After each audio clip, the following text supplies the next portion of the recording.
Everyone, welcome back to my channel. কেমন আছো তোমরা সবাই? আশা করছি সবাই খুব ভালো আছো, আমরাও ভালো আছি।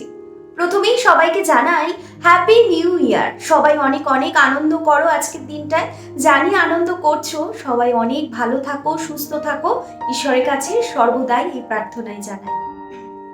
আজকে আসলাম তোমাদের সাথে একটুখানি গল্প করার জন্য। তার কারণ হচ্ছে কালকে না আমি কোনো ব্লগ শুট করিনি বলতে সত্যি কথা বলতে কি হয়েছে বলো তো, আমার ব্লগ শুট করতে সময় ছিল না, কারণ ওদিকের কাজের প্রচুর চাপ ছিল। তো এটা ঠিক করেই নিয়েছিলাম যে আজকে তোমাদের সাথে একটুখানি গল্প করব, আর আজকের যেই ব্লগটা শুট করেছি সেটা তোমাদেরকে কালকে দেব। আজকে জানো তো আমাদের না একটু ঘুরতে যাওয়ার প্ল্যান হয়েছিল, ভেবেছিলাম যে টুক করে একটু ঘুরে আসিস, কারণ আমাদের বাড়ির কাছেই ইকো পার্ক রয়েছে। তো ভেবেছিলাম ইকো পার্ক থেকে ঘুরে আসবো, কিন্তু হঠাৎ করেই কি হয়েছে না, মানে সকালবেলা ভেবেছিলাম যাব, কিন্তু হঠাৎ করেই আবার সিদ্ধান্ত চেঞ্জ হয়ে গেল, আর যেতে ইচ্ছে করছিল না। শীত শীত লাগছিল, কারণ কলকাতায় না এই কটা দিন সেরকম একটা ঠান্ডা ছিল না, কিন্তু এই দু একদিন ধরে দেখছি আবার বেশ একটু ঠান্ডা পড়েছে, বিশেষ করে আজকে। তো সেই কারণেই আর আজকে যাইনি আমরা, তবে দেখি ইচ্ছে আছে খুব তাড়াতাড়ি যাব, কিন্তু কবে যাব এখনো পর্যন্ত সেই সিদ্ধান্তটা নিয়ে উঠতে পারিনি। তবে হ্যাঁ, আমরা ইকো পার্ক গেলে তোমাদেরকে অবশ্যই সাথে করে নিয়ে যাব। আমি বিয়ের আগে বড়বাবুর সাথে একবার গিয়েছিলাম, তখন আমরা ইকো পার্কে ঘুরতে গিয়েছিলাম, কিছু ফটো শুট করেছিলাম, খুব ভালো লেগেছিল। বিশেষ করে ইকো পার্কের ফুচকাটা, যেটা আমার অসম্ভব ভালো লেগেছিল।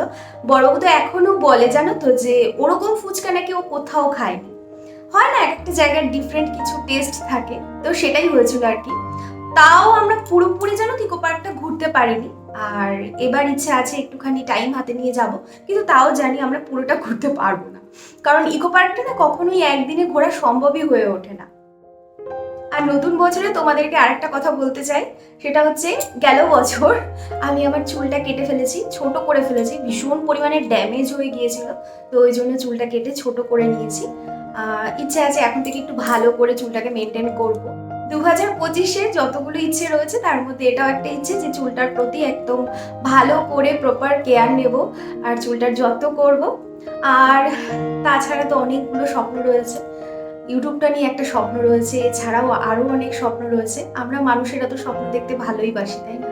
স্বপ্ন দেখতে তো টাকা পয়সা লাগে না, ওই জন্য স্বপ্ন দেখতে আমাদের ভীষণ ভালো লাগে।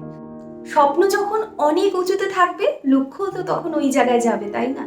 তো সেটাই হচ্ছে আর কি, মানে স্বপ্নটা খুব তাড়াতাড়ি যেন পূরণ হয়, আমার স্বপ্ন পূরণ হয়, তোমাদের সকলের স্বপ্ন যেন পূরণ হয়, ঈশ্বরের কাছে সবসময় এই প্রার্থনাই করি। আর আজকে সারাটা দিন খুব ভালোভাবে কেটেছে, কালকেও সারাটা দিন ভীষণ ভালোভাবে কেটেছে।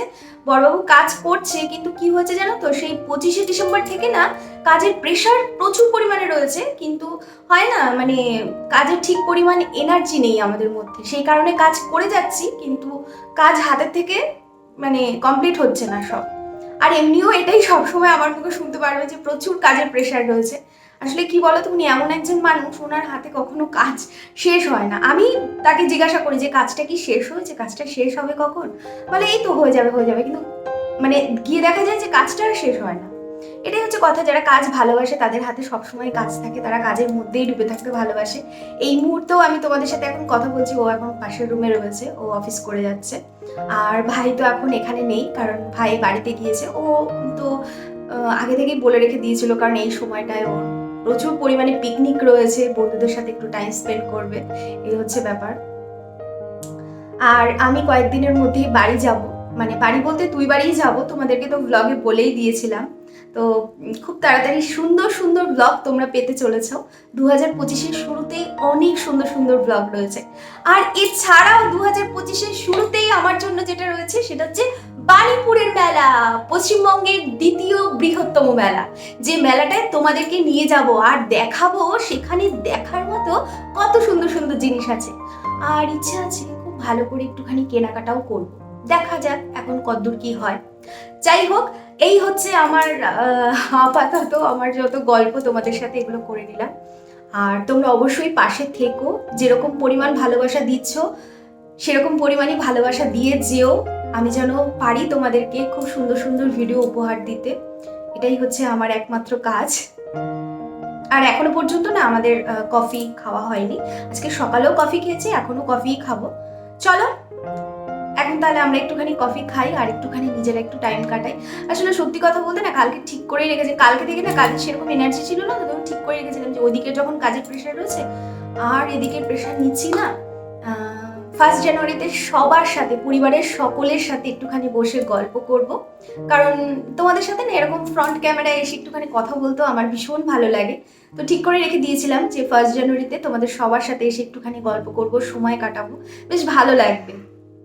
আবারও একবার তোমাদের সকলকে জানাই, যারা বড়রা রয়েছো তাদের উদ্দেশ্যে বলছি আমার সহস্র প্রণাম নিও, আর যারা ছোটরা রয়েছো তাদের উদ্দেশ্যে বলছি তোমাদের জন্য রইলো আমার তরফ থেকে অফুরন্ত ভালোবাসা নতুন বছরের জন্য।